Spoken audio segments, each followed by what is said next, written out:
Welcome to the Sober Living Stories podcast. This podcast is dedicated to sharing stories of sobriety.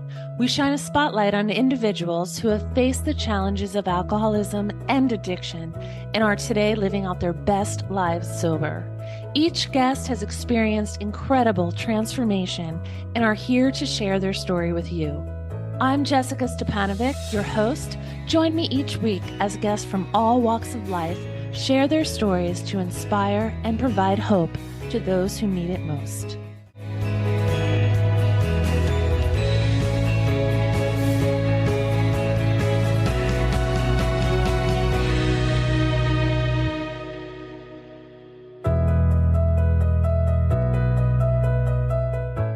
Welcome to another episode of the Sober Living Stories podcast. My guest today is Ashley Malik. She's a health and wellness coach with a master's in social work. She shares today how the trauma of an abusive marriage to an alcoholic addict destroyed both her physical and mental health. After leaving, she worked hard to heal from the inside out. This healing led her to her life's purpose as a health and wellness coach. Today, she teaches working moms how to heal from the inside out with nutritional strategies that are family-friendly. Get ready to be inspired as Ashley shares her story. Welcome, Ashley. So happy to have you on the show today. Thank you so much, Jessica. I'm so happy to be here today. As you know, on this podcast, we talk a lot about how our darkest moments have been transformed into some of the best moments of our life. You know, you mentioned being in a traumatic marriage that had both physical and emotional hits to your well-being. Yet you're able to sit here today and enjoy great success as a health and wellness coach. So if you don't mind sharing your story from the beginning of how you went from there to here and any lessons that you may have learned along the way. Yeah, absolutely. Thanks, Jessica. I've been thinking long and hard about how best to share the story. And it really starts all the way back when I was in high school. I met a guy and I was a cheerleader and he was a football player. And we just really had fun together. We dated through all of high school and we ended up going to college together. And, in college, we had fun and he drank a lot, but you kind of think like, that's what you do at college, right? You get away from your parents and you sort of let loose a little bit. Mm-hmm. And that all seemed normal. And then one day we were in a college that was not very far from Las Vegas. It was like a 3 or 4 hour drive.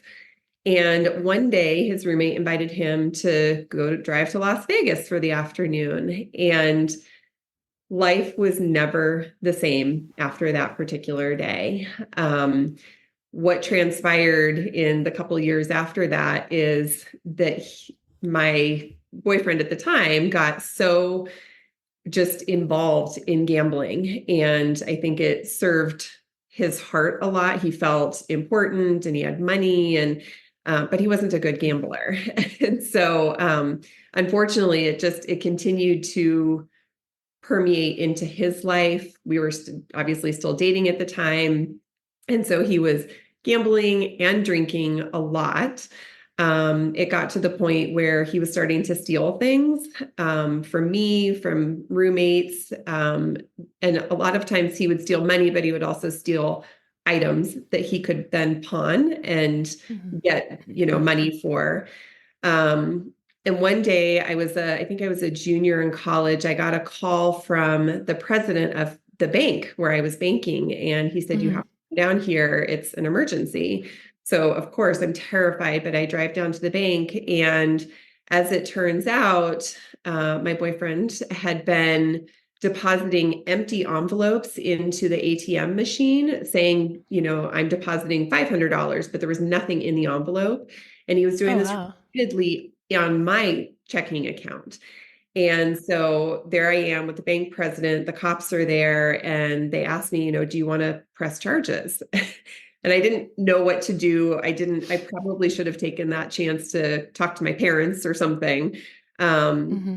But I decided not to press charges. And throughout the next year and a half or so, my boyfriend, he just continued to rack up debt. It would be, he'd go to Vegas and lose $20,000. One weekend, it was $80,000 on his parents' credit card. Like there was no stopping.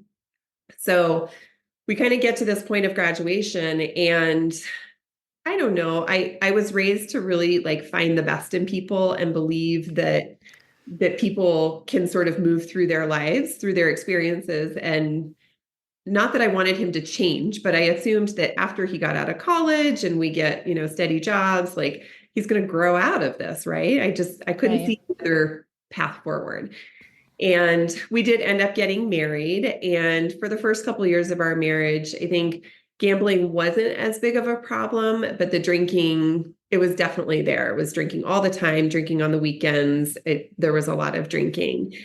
And then the gambling wasn't a problem until all of a sudden it was.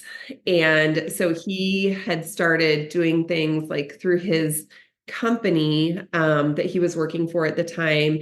He started committing fraud, and he was creating these fake invoices that he would get paid for.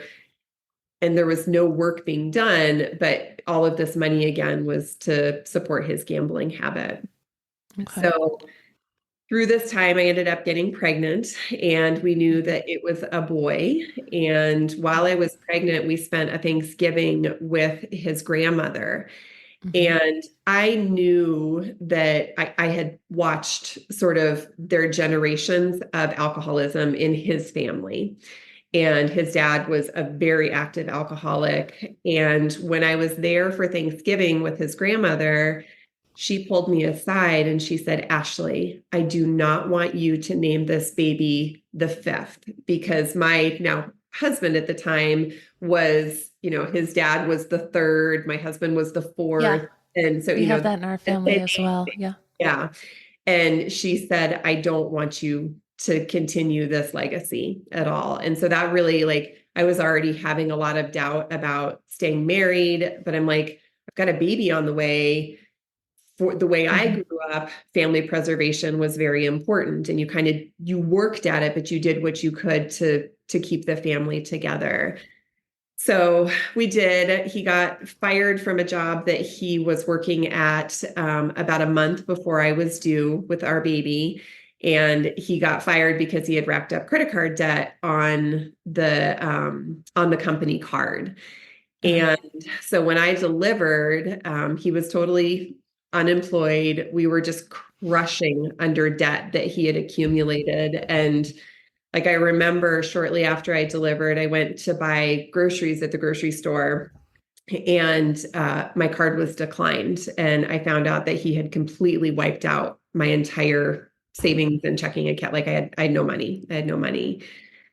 So for the next 6 years, I did everything I could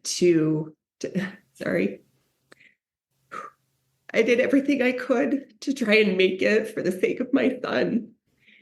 And it was like these daily violations of my safety and my security and the trust that I thought you were supposed to have when you marry someone. And my husband at the time, he would pawn everything, nothing. If it wasn't bolted down, he was off selling it. He sold my wedding rings. He sold our vacuum. I went to vacuum one day, and, we had one of those Dyson animal vacuums. I guess some money at the pawn shop. And so he started continuous activities that really just violated trust. He took out a second mortgage on our house that he forged my name. I didn't know anything about it. He threatened to commit suicide a number of times. He got beaten up in a Las Vegas airport, and I still don't know, was it people he owed money to? I don't really know. He did end up going to rehab for gambling and for being an alcoholic. He went twice.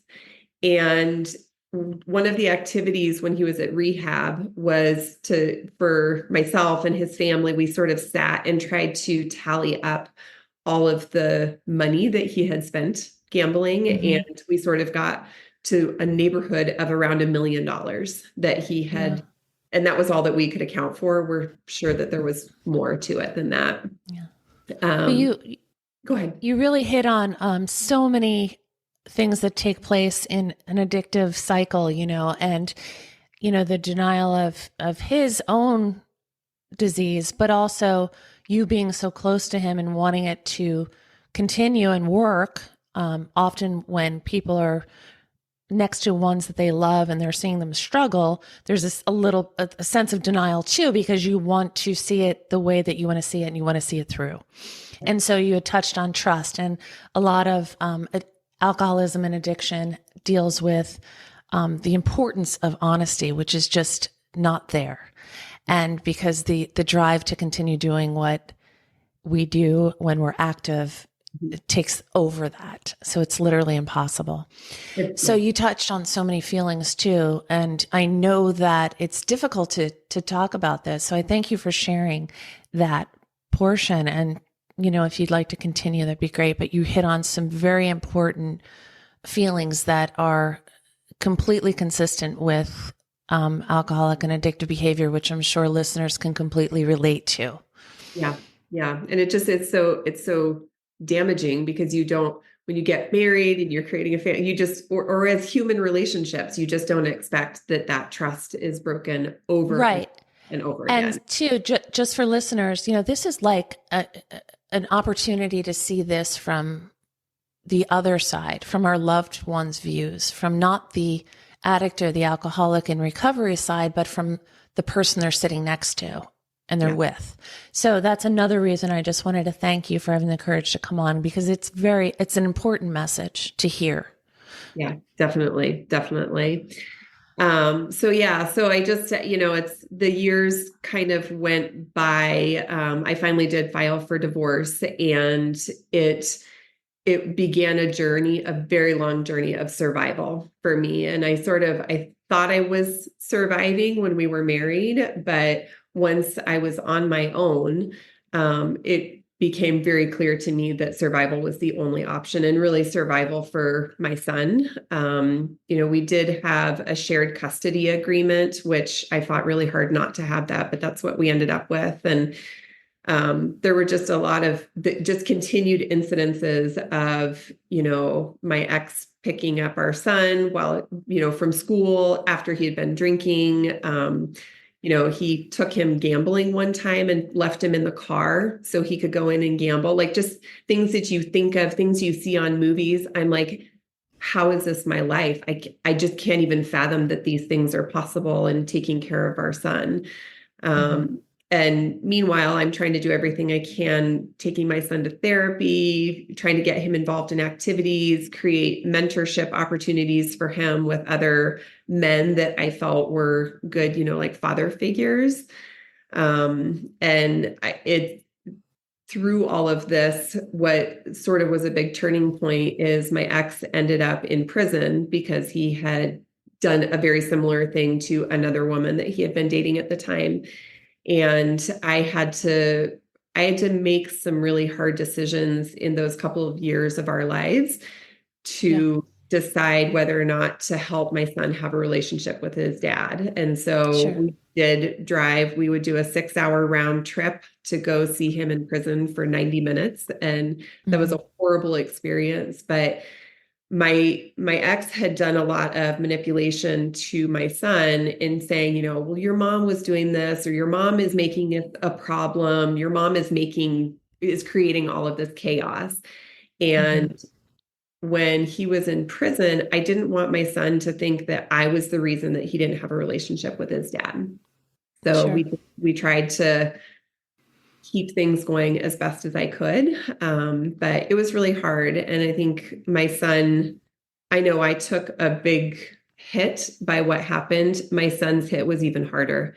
He felt this massive sense of abandonment from his dad, and it created a lot of anxiety in him that he still deals with today and struggles with. For a long time it was worrying, like, where's my dad? Is my dad coming home? And then it was like, is my dad in jail? Is my dad going to ever come? Like, he just never knew. And so the anxiety was crushing for him. And he really struggled for a long time in his own path, in his own journey for healing, and, struggled in school and dabbled in drugs and just trying to numb his own feelings of how hard this was for him. But we worked really hard and we finally got him to a point where he graduated from high school. That was so important to me, that he not get a GED. I wanted him to graduate, and he did. And he worked really hard to get there. And today he ended up going through the police academy, and today is a deputy sheriff, and he has a wonderful fiance. And wow, that's incredible. He became, he went into law enforcement. He went into law enforcement, and it's one of those moments where that's amazing. Good for him. Right. As a family, wow. My family has been behind me through this entire journey, and what a turning point for him to take what he went through. And he is a much more, I think, benevolent police officer, because sure, absolutely, that people have these journeys in life that lead them where they are. And then the fact that that he's a dad now too, to the sweetest, like squishiest little baby. Right. He's an amazing dad, and I've loved watching him grow into that piece of his life. And he still struggles. We both talk about it. I struggle too. But we're at a place where we can start to heal and grow now, as opposed to feeling like we're just surviving. Sure. And you talked about survival mode in the beginning, and that you thought you were surviving, and then it wasn't until you left that you really understood what survival looked like. I see so much of that when I get next to girls and women who are battling in custody, whether it was because of something they did or otherwise. I remember being in court for someone who was trying to get custody back of her son, and there was 20 women in the rows supporting her because she had turned her life around so incredibly. This situation is different, but I commend you for your strength and resilience that you had as a parent to walk your son through that. But just seeing the outcome of his choices in becoming a father himself, and then also to go into a career of law enforcement, it shows that you all did it, and you did it well. And, whatever's to come of his relationship with his dad is for him. But he has the tools now and the life experience now to be able to navigate that, because you navigated it with him, out of need. And you're doing something similar where you're in a health career, which is quite incredible. My belief is what happened, that I internalized so much of what was happening, the trauma, the fear, the stress, the anxiety. I didn't feel like I could take care of myself. I needed to take care of my son, and that was my priority for so many years. And after a while, my body quit and it gave up. And I ended up having a lot of weight gain. I was 50 pounds overweight, and I had thyroid issues. I had autoimmune diseases. I had anxiety, depression. My body shut down completely. And I felt I was at a point where I was like, you know what? I have survived. I have grown so much from the experience that I went through in what that marriage and that life and that season of life looked like. And I put that same resolve towards myself. And I thought, okay, my son's okay where he is. My ex-husband is doing his own thing. It's time for me to focus on me. And so I took a deep dive for years into healing my body from the inside out, and healing my gut health, which was ravaged from stress and worry, and which helped me heal my mental health. I lost 55 pounds. I put my autoimmune diseases into remission and have really clean blood work from all of that. And what I did is I took a lot of the tools that I used to create that healing for myself and turned it into a place where I could say, I am ready to help heal other women. And not everyone has a story as big or as grand as I do, but it is a huge gift for me to take what I've learned, the resilience, the patience, the discipline, and help other women to see that whatever situation you're in, we can get out of it together, and we can give you a healthy, happy life to live. And it's like, this is the work I was meant to do my entire life. It means so much. Well, yeah, that's a really powerful message, what you just said. So can you elaborate a little bit? Tell us what you do. Yep, absolutely. So I work primarily with moms who are working moms, whether in corporate or working a full-time job. I help them create sort of an anti-inflammatory nutrition strategy that is family friendly, but helps them to heal inflammation that's going on in their body. And for me, that was the types of food that I was eating was like a big change in how I felt about myself and in actually being able to lose weight, actually being able to reduce stress because my body wasn't inflamed all the time. And so when I started eating anti-inflammatory foods, I had a nutritionist who said something to me. She's like, well, you just, if you can like make your own bone broth and probably cook fresh liver 3 times a week. And I'm like, lady, you have no, like, I am working. Not doing that. No, you I'm said working. Bone broth and I was out. I was just and making your own. Like, who has time? Making your own. That's what I meant. Yeah. No time. No time. I'm like, I'm working 60 hours a week. I'm a single mom still at the time and working so hard to just like keep life going.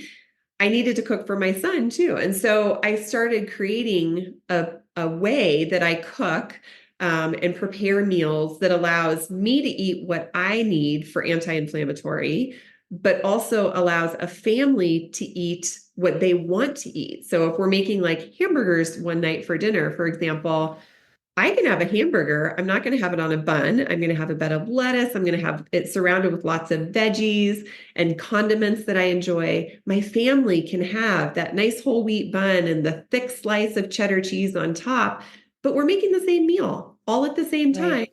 And we don't have to like spend a lot of time or feeling altering it or altering things. Sitting out. Yeah. No, it's just, there's no deprivation. There's no feeling left out of what everyone else gets to do. We all eat at the same time. And so these are the plans that I for women. And then I also have a program where I teach women exactly how to create these kind of meal plans for themselves. And one of the things that I do that's very different is we work a lot, whether you're in my group programs or as a private client, we work a lot on mindset because it is really the stories we tell ourselves about the food we're eating and our capacity and capability to stick to a meal plan that makes us feel good. It all happens up here in our brain. We spend a lot of time working on the mindset to make it so that women recognize, oh, I can do this. It might feel hard, it might feel clunky, but I can do this. And I get them over that hump where a lot of women stop at one point because they're like, it's too hard. I give up. My plans help you to not have to give up. And then we work through the mindset to say, I can continue and I can feel amazing. We've recently had on quite a few guests who talked about sugar cravings or food addiction, after they put down one, like alcoholism or, I'm 18 years in with being alcohol free, but this year has been my year to look at my food and my choices. And I really hit a rock bottom in the middle of this year. So I can relate to what you were saying, where your body just kind of broke down. And 100% that completely happened to me. So I right now am on kind of the rebuild of that. And so it doesn't matter how much sobriety you have, or if you have a problem with alcohol or not, or anything else. It's wanting healthier choices, making positive change, and how to do that. So you talk a little bit about implementing a strategy where your whole family can eat, where, a growing boy who's in high school may require tons of food, but you want to give that to him, but you also want to sit next to him and eat your own meal. And something else I'd love for you to touch on is oftentimes our emotions are in direct relation to our food choices. Like if I'm feeling terrible about myself or going through a difficult time, my energy is gone, I have nothing, we're going to go for something quick, we're going to go for something unhealthy, and we're just going to play that card like we don't care. And the truth is we do care, we just feel like we've lost choice. So speak to that. Speak to how somebody can make good choices or make that turning point in those different decisions, even if they're at a lower point in their life? Yep, absolutely. So this has been a big piece for me in the last couple of years, and I actually got a certification in mindset training because it was so impactful to me.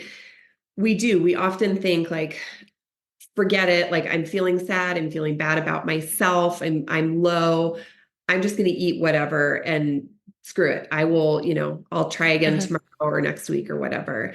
And what's happening is that our brain is actually trying to keep us safe, believe it or not. Our brain is saying, you know what? It's hard to make the good food choice right now. It's hard to feel this way. I don't want to feel this way. And so brain is actually just doing what it is supposed to do. It's helping you survive. It's helping you conserve energy and avoid pain and seek pleasure. That's the only three jobs brain has. Wow. And so if we can learn to harness our brain a little bit to say, you know what, brain, I know it feels hard to make a good food choice right now, but I also know that if I make a different food choice for something anti-inflammatory or healthy or not so destructive right now, I will feel better tomorrow. So instead of shaming ourselves, it's really helpful to give ourselves grace and say, thank you, brain. I know you are trying to keep me safe, but I also know what is going to help me right now, and I'm going to make a different choice.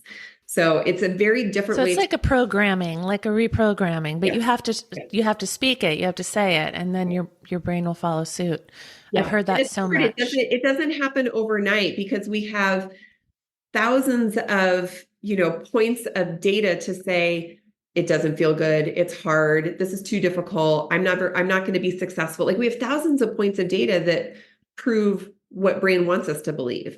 And we have very few points of data that say, but what would happen if I did make the right choice today? What would happen if I chose not to dive into, like for me, it's cookies. If I chose not to have 6 cookies and I just had one and I had a protein shake instead, how much different would I feel? So we have to build that body of evidence on the other side of what brain would Okay. like us to believe. And that's why it doesn't happen today, tomorrow. You can't just snap your fingers and say, I'm going to make a better food choice today. It doesn't happen that Right. way. To build that body of evidence. So it's completely reprogramming, but we so often fall into shame, and I don't want us to fall into shame. I want us to say, thank you, brain. You have held me. You have helped me to make good choices. You've helped keep me safe, but I'm going to make a different choice today. Before we hit record, you did mention you had a couple lessons that you learned from the experience that you went through. I don't think it's uncommon as we think for people to be in domestic situations that are very similar to yours. You are the first person that I've had on that did talk about gambling and money, but it is so comparable and similar to drugs and alcohol. It's the same cycle. And having that in a marriage is so difficult because you have the trust factor that's just broken. So what are some lessons that you have learned from going through that, from coming out of it, and then turning it around and making it your life's work?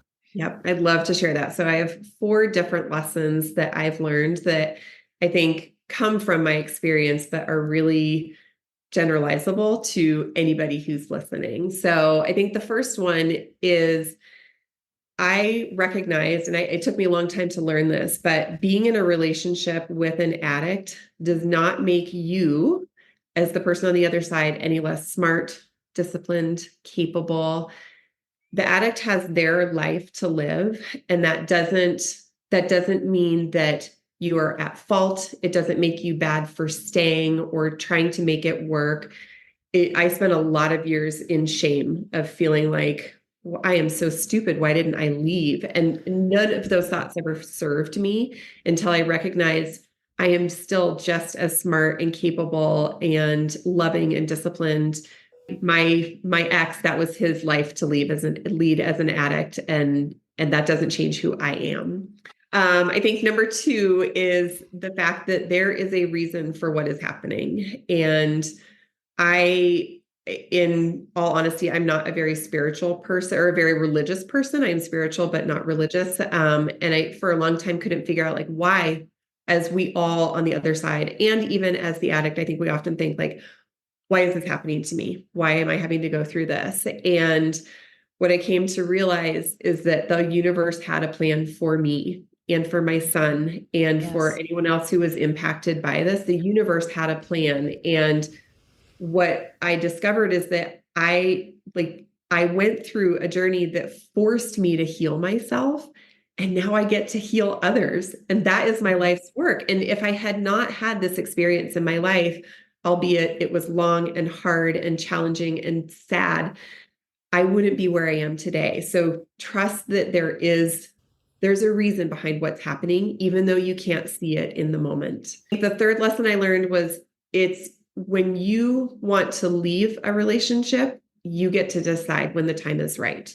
So there were people in my life that really encouraged and pushed, like, you need to leave him and he's so bad for you and this is terrible. And maybe it was the way that I was raised. My parents are amazing, but I knew that in my heart of hearts, I could not leave until I felt like I had tried and I had done what I could do as a human, as his wife at the time, as a mom. It's so important to find friends and a support system that when you say, I don't know, I'm going to try again. We're going to try rehab again. We're going to try therapy, whatever it is, that they say, I am behind you. I support you. Because if you have friends who are constantly telling you leave and don't be with that person anymore, you will not be able to tune into your own body. And what it did is it allowed me to walk away with zero regret. And then I think the last one is believe that you will get through it. I used to read a lot of like stories and chat boards and message boards about women that had gotten out of their abusive relationships. And I really genuinely felt like, I am so glad for you, but that will never happen for me.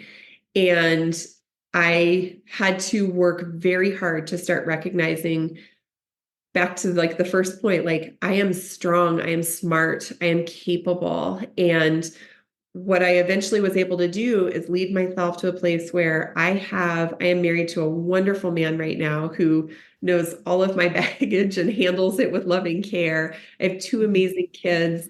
I have, a grandbaby who is just the sweetest, squishiest thing. I did get through it. And the way I was able to do that is to believe that there was something different for me, something more for me, that my life had purpose beyond the experience that I was living through. I know that you have a download, and I'd love to share it with people and listeners. And I'm going to put it in the show notes, and we'll talk a little bit about it at the end. But it's called the Family Fork, correct? Yes. Yeah. So it's the Family Fork dinner plan. And just a quick little backstory. The Family Fork is actually a move in chess where I'm not going to pretend that I know the right pieces or the moves, but it's basically that like you accomplish a lot of, you tackle a lot of things all at once on the chessboard.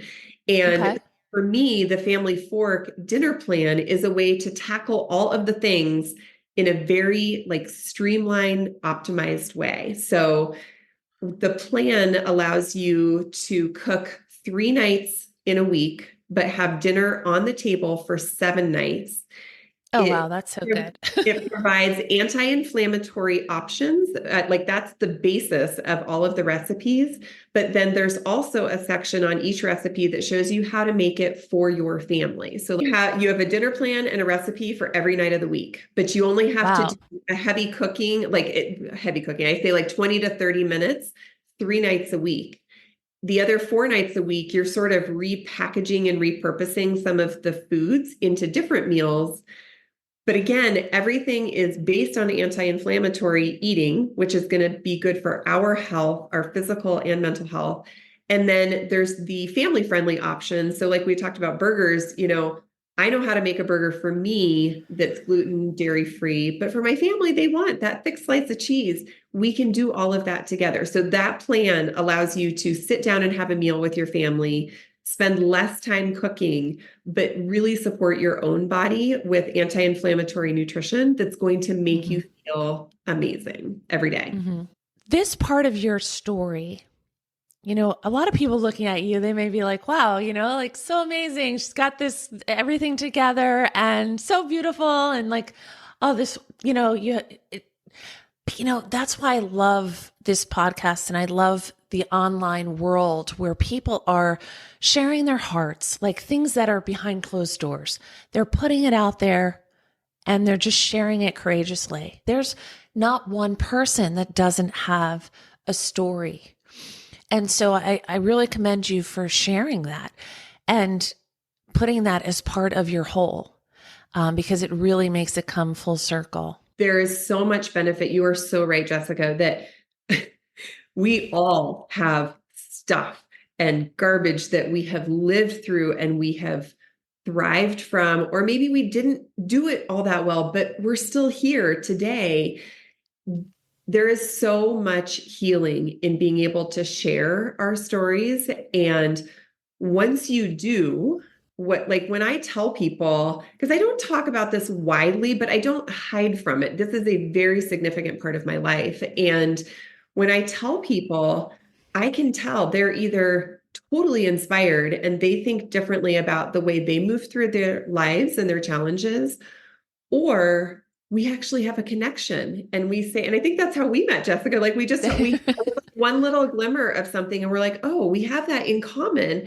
Sure. Wouldn't it be a better world if we all quit trying to be so like Instagram shiny and, we're not perfect. We all have challenges. And what a warmer, more loving world if we can just be brave and share our story, because I guarantee when you do that, you will find somebody who says, oh my gosh, that happened to me too. And we can talk about it. And then all of a sudden we have a really amazing relationship built right there because we have a shared experience. Well, I thank you so much for sharing your story. I really appreciate you being on here.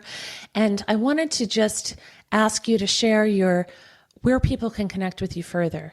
Yep, absolutely. So you can find me on Instagram at the Ashley Malik, Malik, or online at ashleymalik.com.